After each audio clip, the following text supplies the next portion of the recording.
TUC Radio, San Francisco. Time of Useful Consciousness. Michael Parenti, How I Became an Activist. At a time when activism against the war is growing across the world, and people join who never handed out a flyer or participated in a rally, the question of how one becomes an activist gains new importance and intrigue. How does someone change or learn, or find the courage to speak out? Michael Parenti grew up in a poor, conservative, working-class Italian community in New York City. When he received his PhD in political science from Yale in 1962, he was the success and pride of his family. He risked and ended his academic career when he openly opposed the war on Vietnam. Ultimately, the choice he took then was a good one. He now is an independent political writer and thinker, and author of 17 books. Invitations to speak come from all over North America and Europe. His topics are history, fascism, U.S. imperialism, globalization, and terrorism. His writings were translated into more than a dozen languages. Here is Michael Parenti on How I Became an Activist. When people speak about how they became what they are, they usually refer to a melange of influences and issues. Then there was this teacher who did this. I'll do the same, but I'd like us to keep something in mind, and that is, we're not just a mixture of these influences. You bring your own mental labor power, your own emotive concern. You bring your own innate energy and insight to an issue and a cause.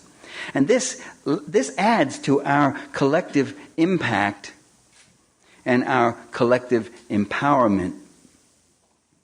People sometimes say to me, they don't ask, they say, "You're red diaper, right? You're red diaper." I guess assuming you hold so fast to these views, you must have got them through your mother's milk, And I say, well, no, I'm not. My consciousness and my activism was arrived at through a very circuitous process, mostly self-education, mostly undoing my miseducation. And quite often, the most important dialogue we have is with ourselves. So remember that. It's an interior dialogue, at least on a lot of occasions. At least it is for me. We do have evidence of people who have never had an interior dialogue. But they're all in power right now.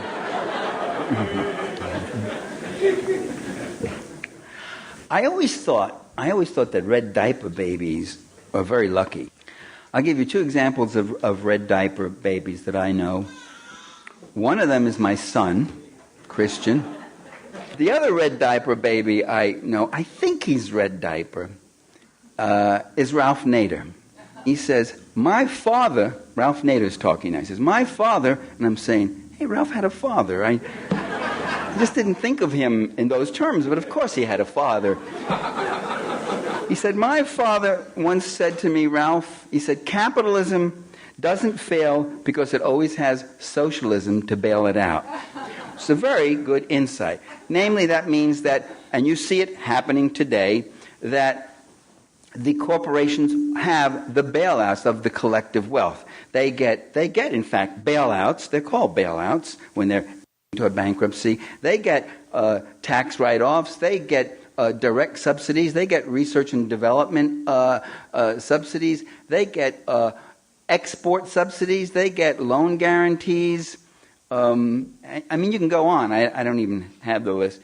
So they feed off the collectivity that they're constantly denouncing and saying collectivism, individual initiative. They've got their hands in the public trough right up to their elbows and their necks.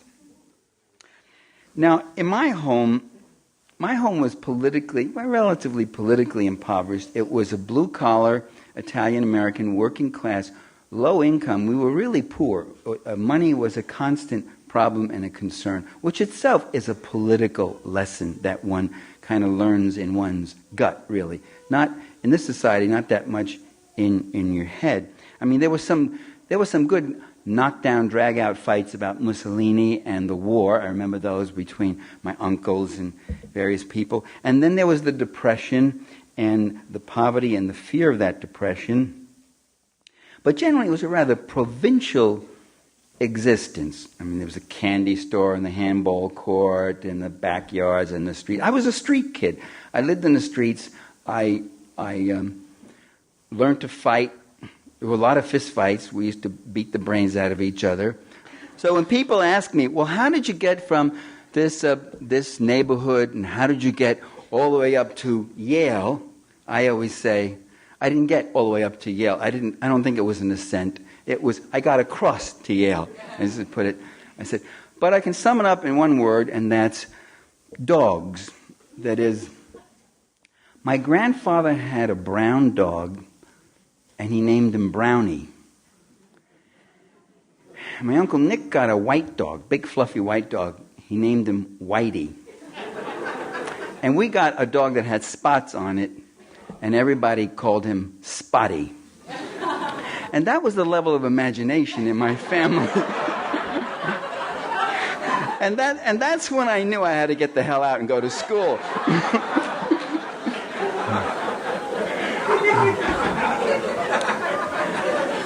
The other explanation is, I didn't do it all on my own. How did you do this all on your own? I didn't. The other explanation is that it wasn't self-made. I mean, this society is full of mythologies about self-made man. He's a self-made man. Nobody's self-made. I could never have gotten close to getting any kind of education if there hadn't been, for generations, untold numbers of people, like a lot of the people in this room, whose names I don't even know, who fought for the principle of public education. You know, I was just 3 generations back from not only a grade school education, but a public education at the college level. That was the only way I went to college. In fact, I couldn't even go to college at first. I'll get to that in a minute. But what we're saying here, and then even pressuring for the stipends and the fellowships at Yale, I couldn't have gone to Yale if I hadn't gotten support from them. So, there's 2 things we've got to keep in mind here. First, in anybody's socialization process, there's a self-generated component to all accomplishment. There is a certain thing that the person is doing, synthesizing everything I said before, and putting some creative input into it. And there are other times when we so focus on the individual accomplishment that we overlook this collective effort and the social context that it takes place.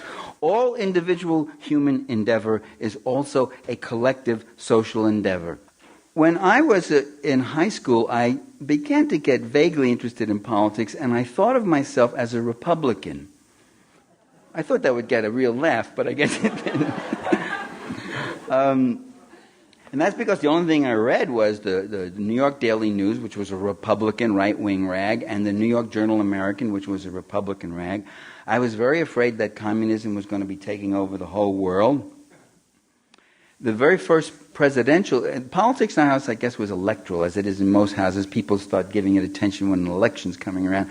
And the first presidential election I remember, where I really was reading and following it a bit, was the 1948 election between Harry Truman and Tom Dewey.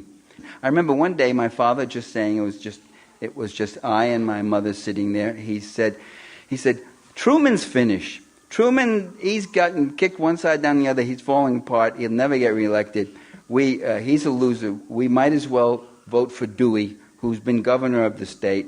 If we got to make a change, Dewey isn't so bad. And my mother sort of nodding and all that.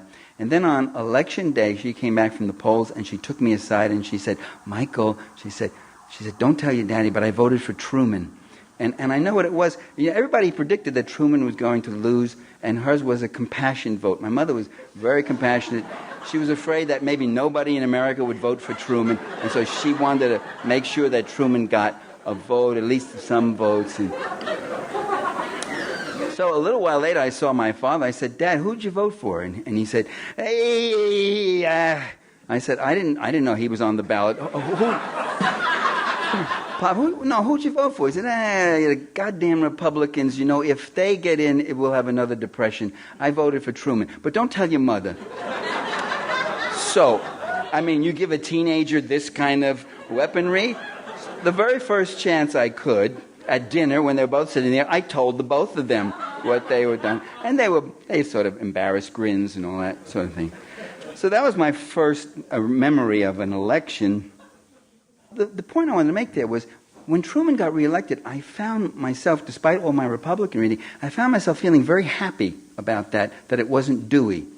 So that my inchoate class experience was stronger in me than the crap that I was filling my head with from the major media. Which luckily it's not that way anymore, because the media is now free and independent and objective. I didn't go to college after high school. I graduated a couple of years after that election, and my mother was dying. We had terrible medical expenses. We'd never heard of health insurance, and a lot of people today still haven't heard of health insurance. So I went to work. I don't want to go into all. There was interesting things about work and where and all that, but we don't have time. In college, I met students who were, in their own ways, just as provincial as I, but some of them had exposure to music and literature and politics, and I really began to enjoy that. I would go down to the gym on 23rd Street and box, because as I say, East Harlem, if you're going to walk the streets with your head up, you had to know how to fight. And here I was in college, and I would go down, and I never tried for the team, just sparring, And then after that, I would meet my girlfriend, and we would go to the Irving Burton modern dance thing, and I would do modern dance with her and other people, and I said, boy, these are two worlds. I'm not sure I fit in either of them. I don't quite know what's going on. But it was kind of interesting to see all these kind of new and different things, and to hear some of these kids talk about things, political experiences. So by then, I actively supported Adlai Stevenson in 1952. I was a liberal. I worked for the Liberal Party in New York, but I was still an anti-communist. The religion of that was still there. One of the real crucibles in my life was the civil rights movement. It was really one of the great political struggles that moved me, as it did so many other people. I would take nonviolent workshops with CORE, Congress on Racial Equality, and those were interesting experience for me, to actually sit there at a table and someone whacks you across the face or smacks you or hits you with a rolled up newspaper, and a whole different way of reacting, because you get up swinging in East Harlem, and you had to not do that and just sit and go like this, and so I can't wait till it's my turn, And because we would, change places and roles, and I would check out whoever hit me the hardest got it back, So you can take the kid out of Harlem, but you can't, whatever, etc. Now, what motivated me? I didn't know any African Americans, or I knew a few some acquaintances. I had one African American buddy in high school, and we lost track of each other, though. It wasn't that I had some personal connection. It was a question of justice. It was the injustice of this racism and this separatism and this stuff. The injustice of it. I just know then, and I know now, that the thing I love most, more than beauty or love or happiness, is justice. To see justice in the world. And that was the feeling I had. I became and I remained a liberal academic right up until the Vietnam era.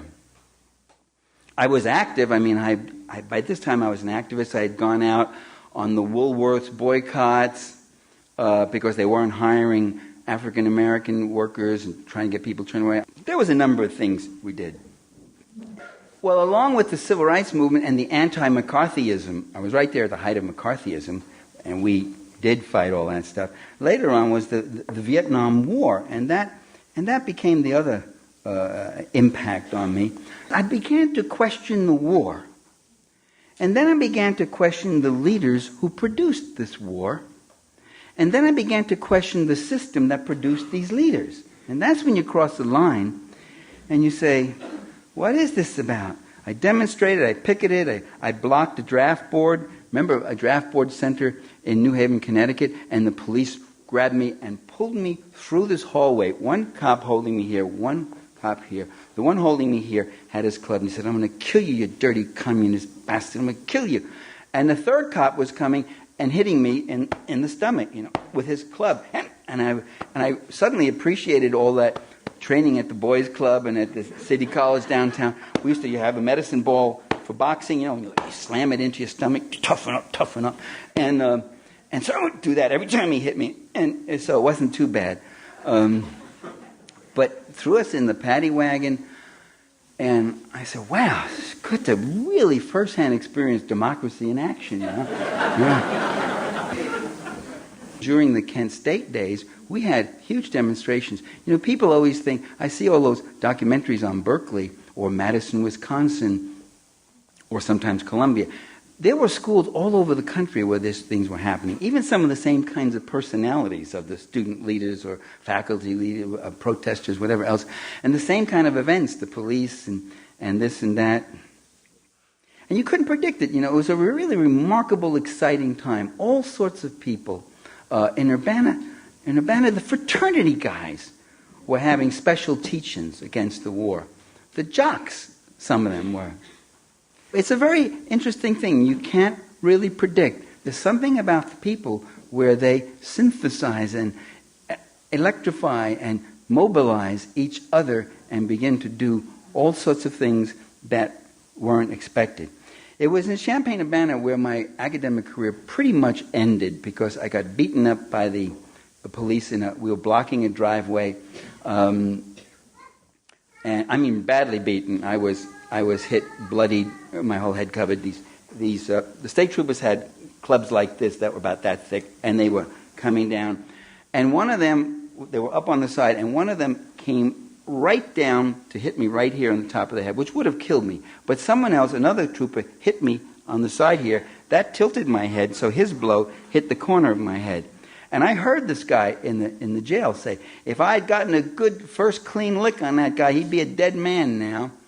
And then I heard a couple of other people standing there in civvy clothing saying, that's Parenti. Now the chancellor will want us to throw the book at him. Let's hit him with everything. Plus, when you're that badly beaten, they have to justify the beating by trumped-up charges. Mob action, felonious assault, blah, blah, blah. And the chancellor who wanted the book thrown at me was Jack Pelterson.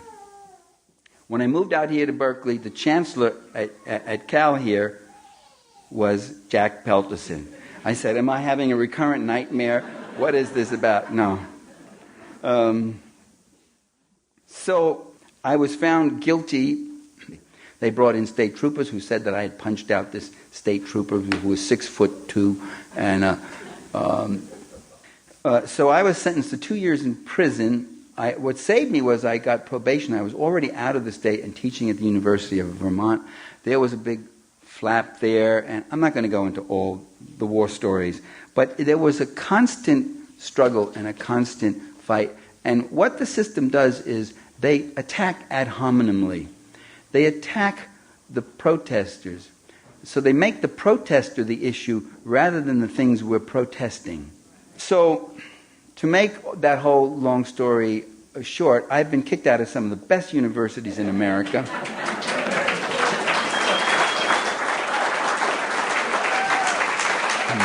I remember that I was considered a wild man by some of my academic colleagues. Parenti, he's a wild man. Stop that anarchist agitation there.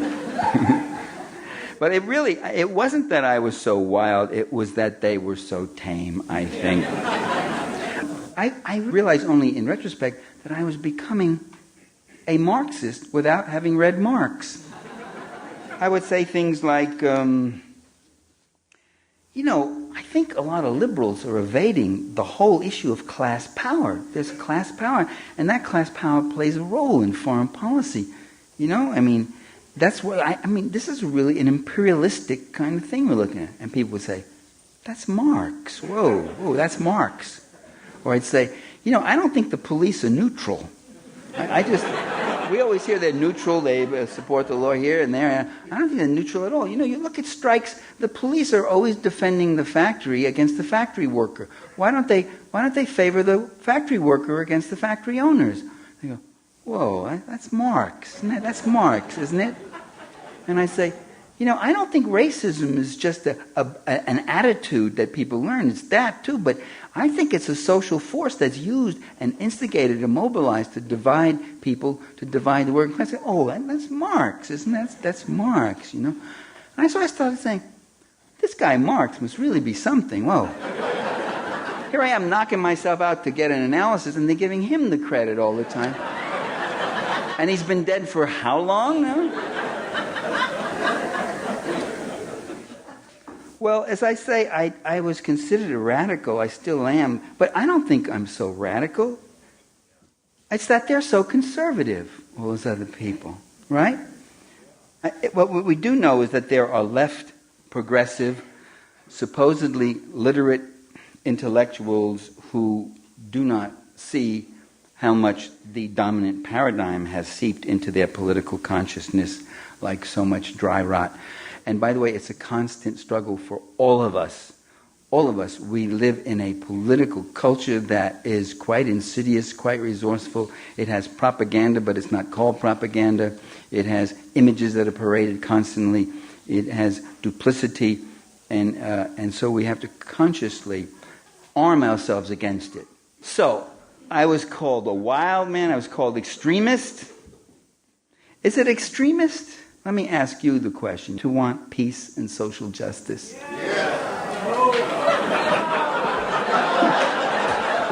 You see, I have to guard against it.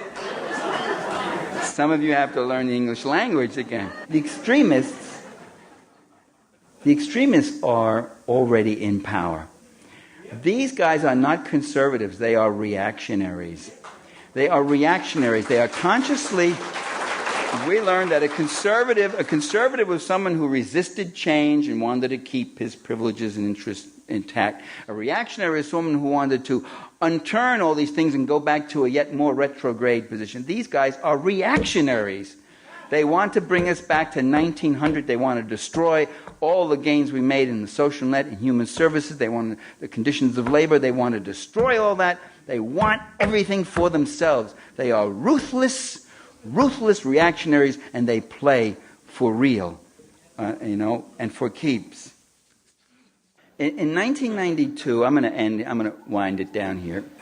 In 1992, the Committees of Correspondence held a convention here in Berkeley, their founding convention. It was very interesting because they were putting together a platform of what the organization would stand for, and somebody got up to the microphone and said, "You don't have anything in there about the rights of gays." And it was, that's right, we should have something about the rights of gays. And then a woman got up and she said, "Excuse me, it should be the rights of gays and lesbians." I said, "Oh, right, that's right." Then a third person, I think he was a guy, he got up and we said, No, it should be gays, lesbians, and bisexuals." And at this point, there's an old trade union lefty sitting behind me. He said it just loud enough for people around him to say, he said, "Yeah, how about putting something in there for the people who are too tired to have sex when they get home from work?"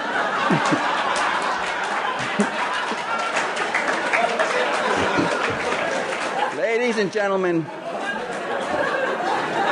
that's who I speak for. The people who are too tired to have sex when they get home from work. I'm saying it allegorically. It's the people, it's all of us who are too tired for the way our society and the good things that we want and our environment have been pulverized. The struggle is between those who want to use the world's land, labor, technology, natural resources, and markets for a capital accumulation process that increasingly enriches the few, as opposed to those who want to use these things for collective betterment, for the well-being of the many. Well, does it make any difference what we do? It makes all the difference in the world. If we did nothing, the reactionaries would have already had us back to 1900 in their program to third worldize the United States. Unless we resist and keep resisting and build our numbers, they will grind us into the dust. Does it really matter what we think or say? They ignore it anyway. They don't care what we think. Oh, they care all the time. Oh, boy, do they pay attention. Oh, boy, are they watching. They're crafting every statement they make.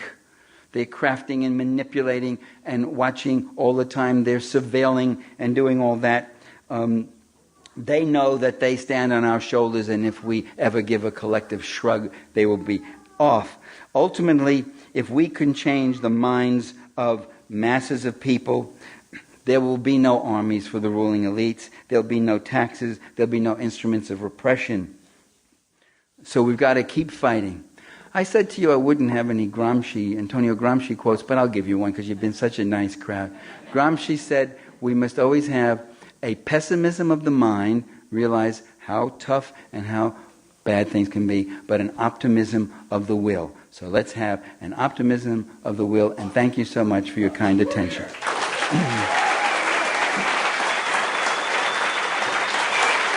That was a half-hour excerpt of an hour-long speech by Michael Parenti on How I Became an Activist. He was recorded in the summer of 2003 in Berkeley by Brian Barry. Michael Parenti is one of the country's most prolific political thinkers and the author of 17 books, including Against Empire and The Terrorism Trap. He's also one of the important intellectuals in the U.S. who gave up his academic career because of his activism against the war on Vietnam. You can reach Michael Parenti via his website www.michaelparenti.org. I hope you have a pen handy to take down a phone number. You can find more information on Michael Parenti on TUC Radio's website, www.tucradio.org. That's tucradio.org. Look under Newest Programs. You can get information how to order a copy of the complete talk by Michael Parenti by calling us. TUC Radio is listener-supported and free to all radio stations. Your tape order really helps us stay on the air. Call us toll-free anytime at 877-TUC-TAPE for information on how to order. You can get your tape by mail or credit card, by phone or on the web.